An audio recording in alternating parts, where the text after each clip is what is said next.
How's it going, everybody? Welcome to Virtual History 360. I'm Mr. Wade, and this is History Teacher Vlog number 14. Oh my goodness. I'm gonna take my Virtual History 360 mask off. You know, if you want one of these, you can get one yourself on the Teespring store for Virtual History 360. Oh, my beard's all messed up with the mask on there. But boy, this year is going by. Some days faster than others, but that's what I want to talk about today. See, we're talking about the start of the second quarter. We're talking about how things are going, still things moving around. So let me fill you in. All right, so we are in the second quarter now. Can you believe that? We're over 8 weeks into the school year now.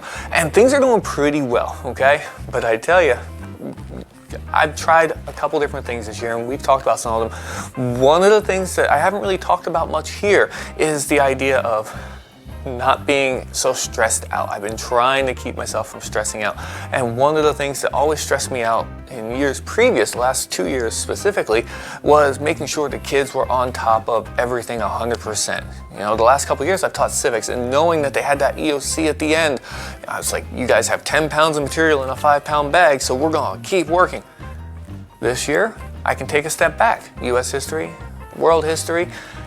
I don't feel like I have to be so stressed out over, all the little things, as long as they're getting it done by the end, right? So I can space things out a little bit more, we can work a little bit differently, but old habits die hard. And one of the things that I've really struggled with is, and you can kind of see the work behind me there, is making sure that the kids are on task and teaching them how to be self-reliant students.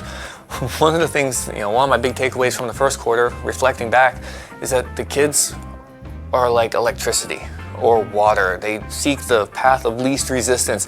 And if I tell you to do something, you're going to turn to your friend and get them to tell you how to do it before you think and figure it out for yourself. We're going to break them of that habit. We don't want to keep, so much focus on other people. We want them to focus on themselves. So teaching them how to be students, because I got 6th graders this year, and teaching them how to be students. They're not elementary kids anymore. They're 6th graders, they're middle schoolers. They can handle this stuff themselves. If they need a pencil, they can raise their hand and ask for it. If they don't know what page it's on, they can look in the table of contents. Oh my goodness, that's something. But you know what? Slowly but surely, I think we're getting there. They're figuring it out. For the most part, I would say more than 95% of my kids, I'm just making a guess now, I don't have hard numbers for this, but I would guesstimate about 95% of my kids have figured it out. They've, acclimated themselves to my classroom, they're behaving well, they're not jumping off the walls, for the most part, and they're able to be problem solvers, which is the biggest thing, because that's a life skill. If something's put in front of you, you have to be a problem solver. So that's what we're working on, is reflecting back. I'm trying not to stress out, but trying to get the kids to that point. Let's talk about something else, though. Now, if you look behind me here, the desks, have a seat right here. The desks are set up in pairs now instead of individuals.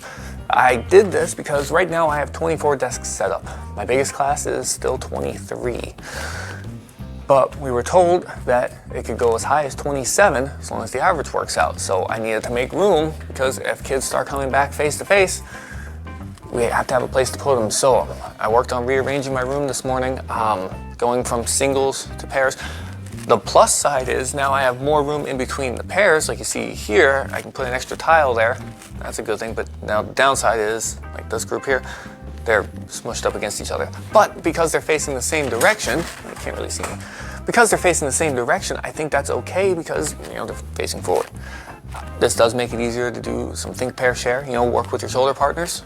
So I see the benefits of this. It's kind of getting more back to a sense of normalcy. I'm still a little worried about if the virus makes its way onto campus. Knock on wood. Hopefully, we haven't had any yet.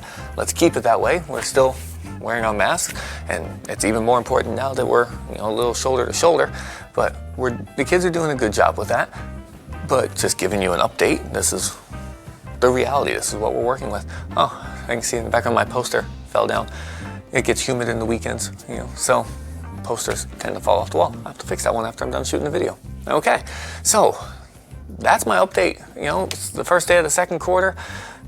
Grades are due from the first course, so we're moving forward. We're starting our new Mesopotamia unit. I got some cool things, or at least one cool thing planned for that unit.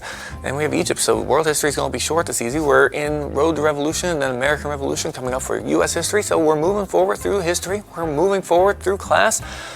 What do you guys think? All right, so as always, if you want to support the channel, head over to my Teespring store. Put the link up here.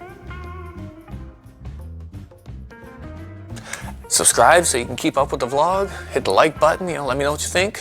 And leave a comment below about how things are going for you. If you're a student, how's your school year going? If you're a teacher, what's working for you? Let me know, and I'll see you guys next time. For Virtual History 360, I'm Mr. Wade. Thank you.